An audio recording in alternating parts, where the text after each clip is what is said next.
احتجاج کرتے ہیں، اور اس احتجاج کو کرنے کے لیے پاکستان کی جو ریاست ہے وہ اس وقت جو ہے اگرچہ احتجاج کرنا، پرامن احتجاج کرنا آئینی اور قانونی حق ہے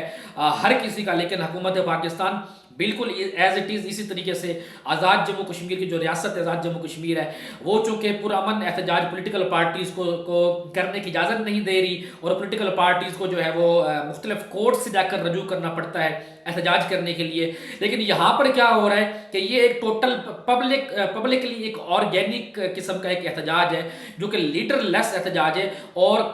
معاملات جو ہیں وہ اب جو ہے وہ براہ راست عوام کے ہاتھ میں چلے گئے ہیں، اور جب معاملات عوام براہ راست اپنے ہاتھ کے اندر لے جاتی ہے اور ان کو گائیڈ کرنے کے لیے، ان کو ڈائریکشن دینے کے لیے گراؤنڈ پر کوئی لیڈر موجود نہیں ہوتا، تو پھر حالات بے قابو ہو جاتے ہیں۔ حالات، آپ کی جتنی بڑی اسٹیٹ مشینری ہو، آپ کا جتنا بڑا اختیار ہو، آپ کی جتنی بڑی طاقت ہو، آپ ایک عوامی غیظ و غضب کو، آپ عوامی سینٹیمنٹس کو جو ہے وہ طاقت کے زور پر جو ہے وہ دبا نہیں سکتے۔ تو اس وقت بھی ہمارے جو آزاد جموں کشمیر کی جو ریاست ہے، وہاں کے وزیر اعظم ہیں، اور خاص طور پہ یہاں پر پاکستان کی لیڈرشپ، پاکستان کے مقتدر حلقوں کو ان کے ساتھ بات کرنی چاہیے، اور ایک افہام و تفہیم کے ساتھ جو ہے اس مسئلے کا حل کرنا چاہیے۔ اگر یہ معاملات ہاتھ سے نکل جاتے ہیں، کہتے ہیں کہ پورے کھیت کو لپیٹ میں لینے کے لیے آگ کی ضرورت نہیں ہوتی، چنگاری کی ضرورت ہوتی، تو یہ چنگاری جو آزاد جموں کشمیر سے اٹھ رہی ہے، یہ پاکستان کو بھی اپنی لپیٹ میں لے سکتی ہے۔ اس کی ریزن یہ ہے کہ پاکستان کو اگلے آنے والے ایک سال کے اندر کم و بیش 4 IMF کے پروگرامز کی ضرورت ہے، اور اس وقت جو پاکستان کی کرنٹ کنڈیشن ہے، اس کنڈیشن کے اندر پاکستان اپنے قرضوں کا جو سود ہے، سود ادا کرنے کے لیے پاکستان جو ہے وہ بیرونی قرضہ جات لے رہے ہیں، اور پاکستانی امپلائیز جو ہیں ان کو تنخواہیں دینے کے لیے خزانہ خالی ہے۔ جو سبسڈائز جو انسٹیٹیوشنز ہیں، جو ادارے ہیں جو مختلف سبسڈیز دے رہے ہیں، ان کے سبسڈیز ختم کرنے کے جو ہے وہ IMF نے مطالبہ کر دیا ہے۔ پاکستان کے اندر بجلی کو جو ہے وہ مزید مہنگا کرنے کی IMF کی شرط حکومت کو پورا کرنی ہوگی، اگر مزید IMF کے کسی پروگرام کے اندر ہمیں جانا ہے۔ پاکستان میں جو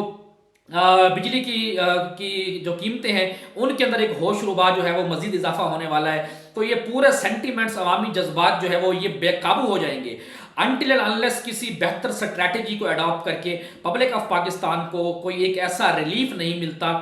تب تک جو ہے وہ معاملات جو ہے وہ اس حکومت کے کنٹرول میں نہیں ہے، اور نہ ہی حکومت طاقت کے بلبوتے کے اوپر جو ہے وہ ان کو کنٹرول کر سکتی ہے۔ کم و بیش $8 ارب پاکستان کو جو ہے وہ آنے والے ایک سال کے اندر ریکوائرڈ ہے۔ میرا یہ خیال ہے، میری اپنی یہ ازمپشن ہے، جو پاکستان کے اندر معاملات جو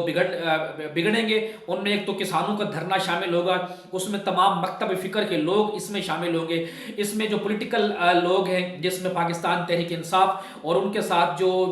دوسری جو تحفظ آئین پاکستان کے تحت جو دوسری جماعتیں ایک احتجاجی الائنس کے طور پر اکٹھی ہوئی ہیں، ان کا احتجاج اگر بلٹ ہوتا ہے، کسانوں کا احتجاج بلٹ ہوتا ہے، اور اس میں پھر ایک آرگینک قسم کا بغیر کسی پولیٹیکلی موٹیویٹڈ موو کے علاوہ ایک ٹوٹلی جنرل اور آرگینک قسم کا پبلک سینٹیمنٹ ایڈ ہو جاتا ہے، اور عوام اپنے ہاتھ میں معاملات لے لیتی ہے، تو میرا نہیں خیال کہ آنے والے 1 سے 1.5 سال سے زیادہ یہ حکومت چل سکے۔ اور مجھے جو آنے والے معاملات نظر آ رہے ہیں، اس کے اندر جو ہے اس حکومت کی جو کشتی ہے وہ مجھے ڈگمگاتی ہوئی نظر آ رہی ہے۔ جبکہ اب خواتین و حضرات ہم آتے ہیں اپنے اگلے ٹاپک آف ڈسکشن کے اوپر، PTI کی جو اندرونی اس وقت خلفشار ان کے درمیان چل رہا ہے، یہ نو ڈاؤٹ پاکستان تحریک انصاف کو جو ہے وہ نقصان پہنچا رہا ہے، اور پاکستان تحریک انصاف کی جو لیڈرشپ ہے وہ آئے روز جو ہے وہ لڑتی ہوئی نظر آتی ہے، آئے روز ایک دوسرے کے خلاف بیانات دیتی ہوئی نظر آتی ہے۔ اب ایک سوال یہ پیدا ہو رہا ہے کہ شیر افضل مروت صاحب کا کیا ہوگا، اور شیر افضل مروت صاحب کو چونکہ جو ہے وہ سیاسی کمیٹی سے بھی باہر کر دیا گیا ہے، کور کمیٹی سے بھی جو ہے وہ باہر کر دیا گیا ہے، اور عمر ایوب صاحب کے فرمان کے مطابق عمران خان صاحب جو ہے وہ شیر افضل مروت صاحب سے جو ہے وہ ناراض ہیں۔ اس بات میں کتنی صداقت ہے یہ تب ہی معلوم ہو سکے گا کہ اگر آنے والے 1 سے 1.5 مہینے کے اندر شیر افضل مروت صاحب کی عمران خان صاحب کے ساتھ آیا کوئی ملاقات ہوتی بھی ہے یا پھر نہیں ہوتی، تو اس بات کا تعین ہمیں بہت جلد ہو جائے گا۔ دیکھیں یہاں پر 2 قسم کے فیکٹ ہیں۔ پہلا فیکٹ یہ ہے کہ نو ڈاؤٹ شیر افضل مروت صاحب ایک بہت زیادہ ٹیلنٹڈ بندے ہیں، بہت زیادہ ذہین قسم کے بندے ہیں، اور شیر افضل مروت صاحب کی leadership skills and leadership qualities کے بارے میں کوئی دو رائے نہیں ہے، اور شیر افضل مروت صاحب نے پاکستان تحریک انصاف کو اس وقت سرو کیا، پاکستان تحریک انصاف کے اندر اس وقت روح پھونکی جب پاکستان تحریک انصاف کی ساری لیڈرشپ روپوش تھی اور ساری کی ساری لیڈرشپ چھپی ہوئی تھی. اگرچہ اس میں شیر افضل مروت صاحب کا کمال ہے، لیکن شیر افضل مروت صاحب نے جو منجن بیچا، جو بیانیہ بیچا، وہ عمران خان صاحب کا بیانیہ بیچا. لیکن پھر بھی ہیونگ سیڈ دیٹ کہ اس وقت عمران خان صاحب کا بیانیہ بیچنے کے لیے بھی شیر افضل مروت صاحب بھی آگے تھے. تو نو ڈاؤٹ شیر افضل مروت صاحب کی کو اس طریقے سے سائیڈ لائن کرنا یہ ایک پولیٹیکل ورکرز کے اوپر ایک امپیکٹ ڈالے گا، اور خاص طور پہ گراس روٹ لیول پر ان ورکرز کے لیے جو ایجوٹیشن کا رستہ اپناتے ہیں، جو احتجاجی سرگرمیوں کا رستہ اپناتے ہیں، جو لیڈرشپ کا رول ادا کرتے ہیں. تو ظاہری بات ہے شیر افضل مروت صاحب کو اگر ایک دم سے سائیڈ لائن کر دیا گیا تو پاکستان تحریک انصاف کی ایجوٹیشن اور احتجاجی کارکنان کے اندر ایک مایوسی پھیلے گی. جبکہ دوسری طرف یہ بھی ایک فیکٹ ہے کہ شیر افضل مروت صاحب جو ہے وہ بھی بغیر سوچے سمجھے جو ہے وہ بونگیاں مار دیتے ہیں. ہمارے سرائکی کی ایک مثال ہے کہ ایک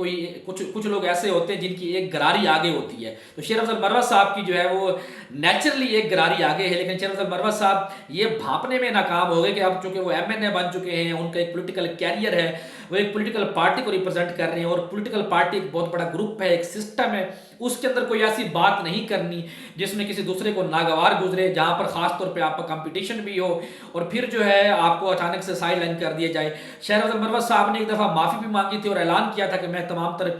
غیر ذمہ دارانہ بیانات جو ہے وہ اب دوبارہ نہیں دوں گا اور پارٹی کے لیے کسی بھی قسم کا مسئلہ کریٹ نہیں کروں گا. تو یہ بھی ایک فیکٹ ہے کہ شیر افضل مروت صاحب بھی بغیر سوچے سمجھے جو ہے وہ میڈیا کے اندر آ کر کچھ بھی بول دیتے تھے، تو جس سے PTI کی جو لیڈرشپ ہے ان کا جو مورال ہے وہ خراب ہوتا تھا، اور ان کے آپس کے اندر ایک ٹسل کا جو انوائرمنٹ ہے وہ کریٹ ہوتا تھا. اور ایک فیکٹ اور بھی ہے کہ یقیناً پاکستان تحریک انصاف کے اندر بھی پرسنلی شیر افضل مروت صاحب سے جو ہے وہ بہت سارے لوگ جیلس بھی ہیں، اور جن کی شیر افضل مروت صاحب سے نہیں بن پا رہی تھی، اور شیر افضل مروت صاحب فائنلی ان تمام تر چیزوں کو ٹیکل کرنے میں جو ہے وہ ناکام رہے. اور یہ پولیٹیکل پارٹیز کے اندر ہوتا ہے کہ آپ کے کسی ایک ریپرزنٹیٹیو کی دوسرے ریپرزنٹیٹیو سے نہیں بن پاتی، پروفیشنل جیلسی ہوتی ہے، اور آپ کو ایک دوسرے کی شخصیت پسند نہیں ہوتی، ایک دوسرے کا رول پسند نہیں ہوتا. بہرحال شیر افضل مروت صاحب کو فائنلی جو ہے اب اس وقت جو سائیڈ لائن کیا گیا ہے، اس سے پاکستان تحریک انصاف کا کوئی اتنا بڑا نقصان تو نہیں ہونے والا، but Pakistan Tehreek Insaf is a party they will have to think کہ اپنی اندرونی لڑائی کے اندر کیا دوسروں کو یہ موقع دینا ہے کہ آپ کے اوپر ہنسیں، آپ کے اوپر میڈیا ڈیبیٹ ہو، آپ کے اوپر میڈیا ٹاک ہو اور آپ کی جنگ ہنسائی ہو، یا پھر آپ نے اپنے بانی چیئرمین کے شانہ بشانہ کھڑا ہونا ہے جو آج حقیقی آزادی کے لیے جنگ لڑ رہے ہیں، جو آج قید و بند کی صحبتیں برداشت کر رہے ہیں. کس کے لیے؟ آپ لوگوں کے لیے اور پبلک آف پاکستان کے لیے. خواتین و حضرات، بہت جلد آپ سے ملاقات ہوتی ہے، مجھے اجازت دیجیے. اللہ حافظ.